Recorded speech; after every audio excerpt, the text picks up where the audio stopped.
Ed Greenwood is the co-creator of the Forgotten Realms campaign setting, the creator of Elminster, and one of the most significant figures in Dungeons & Dragons history.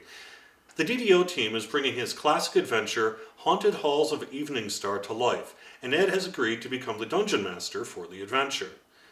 We're here in Canada to record Ed doing the voice tracking and chat with him a little bit about the Haunted Halls. Thanks very much for being here.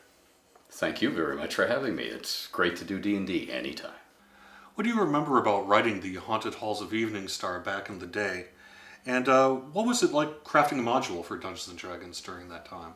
When you look back, you never forget your first, when it's terribly exciting to do your first dungeon crawl, and your, 16th million dungeon crawl is a little bit more, open the door, what's behind the door? So from that point of view, I'm also sort of aware of the limitations of, we can't make your computer overheat because we're accessing so much memory. So I can't fill every room with snuff boxes that just got left behind and blood stains where the dying person whose blood it was, who's no longer there, his body's been dragged away, presumably eaten, tried to write with his fingertip his last will and testament or where the treasure's hidden. I used to put that in every room, so much so it looked like going through a real-world North American subway station or back alley with graffiti all over it. And there was tons of stuff, and you have to be selective. And it's sort of like, if your house is burning down and everything you love is going up in smoke, what do you grab first? I'm in that situation. I can only grab 3 things. Which 3 do I grab? So it was a bit of that for me. It must be exciting, though, when all this, you talked about how difficult it was to make those cuts originally. To be able to at least bring some of that back has to be pretty fun, though. Oh yeah, this is the reward for me. It's the fun of, hey, I get to play in the Haunted Halls again. And the Haunted Halls is sort of new. Because I'm not just taking out what we printed in the original published module and running it again. I mean, you always make changes when you're running it. The players portray their characters, they do something weird, you want to pick up on it. So that, if on the way into the dungeon he winks at the shepherdess, all the way through the dungeon, monsters are going to be winking at him in the same way. He's going, oh yeah, there's a conspiracy here, what's going on? And you're just having fun. You can't put that in the dungeon because you can't say, you don't have room to say, if da-da-da, then, if da-da-da, then. You just don't have the space for it. And of course it would drive you guys nuts for the programming. Right. 42 choices every time you open the door. But you can still have the fun. One of the most exciting things about bringing new stuff in. The Haunted Halls of Eveningstar to Dungeons & Dragons Online is it gives you the chance to add some content that had to be cut during the writing of the original module. Can you tell us a little bit about that?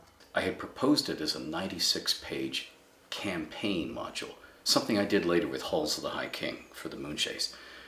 And I had all these subplots, all these NPCs, everything in the village, so you could literally spend 6 or 7 real years of game time there. And of course, all that had to hit the cutting room floor, and it was just the dungeon. Now, one of the things that also hit the cutting room floor is I had a warm-up dungeon just in the face of the cliff there that leads up to the Caverns of the Claws, which was the same sort of cracks you get here in Canada, in Ontario, in the Niagara Escarpment, where the water runs down into limestone, freezes every year, pushes it a little further away, and pushes it, and the boulders fall in from the top. So you have these little cracks that run along parallel inside the cliff. And I had postulated that trolls that were layering in them and dragging people back there and eating them and all the rest of it. And that was all it was just a little warm-up thing. And of course that had to hit the cutting room floor too. Right. And so I was on the phone to the people at TSR, went on vacation, went on maternity leave, got sick. Everybody else was filling in. And I was frantically on the phone to them, begging them to cut down the ads at the back so I could have 2 more pages, because they just told me brightly that monsters now had a page each of a full official write-up. And I went, no! I mean, great. And I was trying to wedge more space in, because I wanted to have all the NPCs like Tesserel Wintle, Dunman Kyriag from the Lonesome Tanker just pretty much had to go away. Yeah. All this stuff, and I had to cut down on the new monsters. I think the Loch Lurker and the Tressiv ended up in, I had something like 6 others, and of course they had to vanish from the dungeon too. Back when the adventure was originally being written, computer games were in a much earlier state. What is it like seeing your creation brought to life in the digital world today?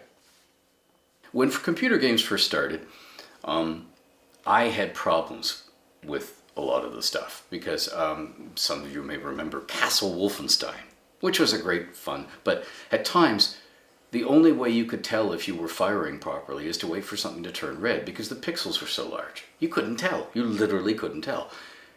As things get better and better graphically, for Dungeons & Dragons in particular, the atmosphere of being in a dungeon can be brought out more and more. You can see the mold on the walls. You can start to do subtle things rather than hello, clue over here. See, it's flashing. You can put really subtle stuff in where somebody can literally run through it a couple times, and then they'll be sitting having dinner a week later, and they go, wait a minute, I think all those mold patches, I think there's a pattern.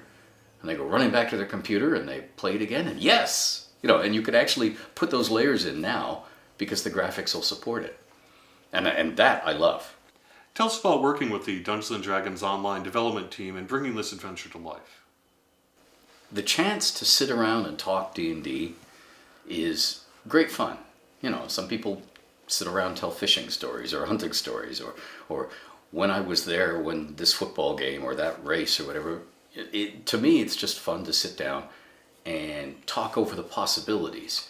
And there's a sort of tiny inward thrill when you're sitting and talking to someone who's obviously read your stuff and knows it, and enjoys it. And it's like, cool, what can we do to make this, better, cooler, whatever. And that's just fun. I could do that all day long. So yeah, it's great fun. We've done some email stuff back and forth, and we've done one long phone call where we batted stuff back and forth, and that was just like fun. For sure. It's one of those things. You have the dream job. You're getting paid for doing something you love.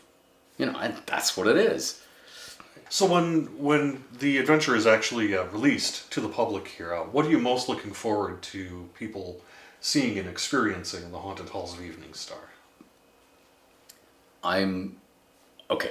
To be perfectly honest, I'm most looking forward to younger gamers, new gamers, who haven't happened to come across the Haunted Halls before, who just have a good time, because it's a good old-fashioned dungeon crawl. So that's the thing that'll, most turn my crank. To have kids that are of the age of, I think, oh, these must be grandchildren of mine, or great-grandchildren of mine, or somebody's great, and I see that light in their eyes because it's their first dungeon crawl, or they're an early dungeon crawl, and they're really excited. And that'll be my first thing. But the second thing will be the veteran gamers who've played through the Haunted Halls before. Now, every time something's adapted, and we saw it with the Lord of the Rings movies or whatever, somebody goes, that's not how I pictured, fill in the blank. And yeah, that always happens because we imagine things differently. We have to. But if somebody can say, oh, wow, I never realized you could do that with that room, or nice, we're going to be playing this again. And when you hear those sort of reactions, that to me, because to me it's all about story. I mean, we're not in gaming to get rich and famous, because most of us won't get either one. We're in gaming because we love gaming, And when you see somebody else having a good time, as long as you can resist the temptation to say, let me tell you about my character, because they can't share that experience because they weren't there at your gaming table. But when you know that they had a great time at their gaming table, we all win. Thank you very much, Ed, for taking some time with us today. We really appreciate it. And thank you very much for watching. We'll see you next time.